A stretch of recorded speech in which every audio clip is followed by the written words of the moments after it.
The Federal Reserve, in a widely expected decision, raised its benchmark rate by 1/4 of a percentage point, to a range of 1.25% to 1.5%.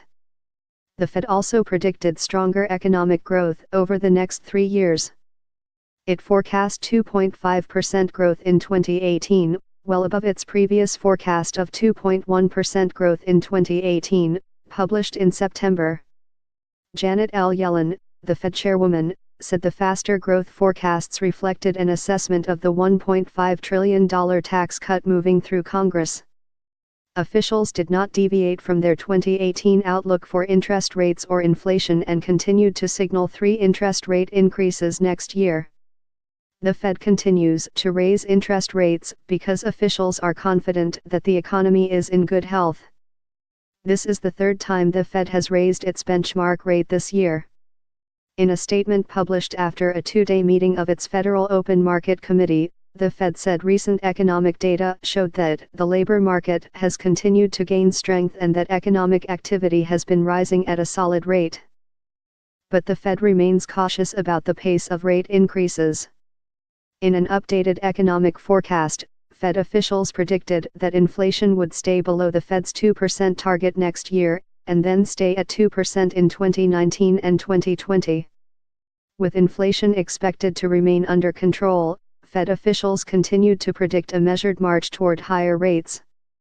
They forecast the Fed's benchmark rate would rise to 3.1% by the end of 2020, up slightly from the last forecast of 2.9%. Concern about the low level of inflation led 2 officials to vote against the rate increase: Charles L.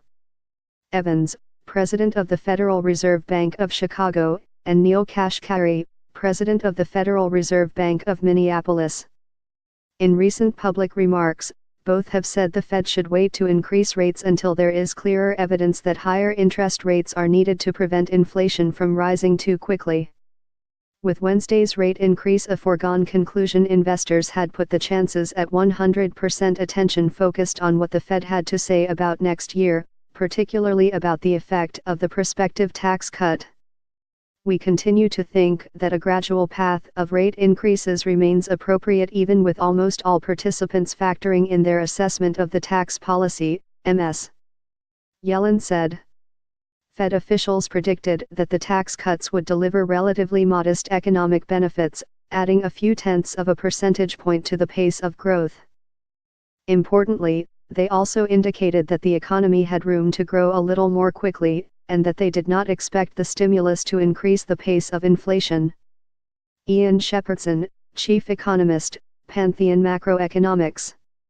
The key result of the growth revision to next year is that unemployment is now expected to end the year at 3.9%, down from the previous 4.1%. This looks hopelessly unrealistic to us. The Fed appears to be assuming either a surge in productivity growth or a leap in participation. They might happen, but we think a more likely end 2018 unemployment rate is 3.5% or less. Had the Fed forecast that, they would have had to put in another rate hike in the dot plot for next year. The inflation forecasts for 2018 to 20 are all unchanged from September, despite the tighter labor market.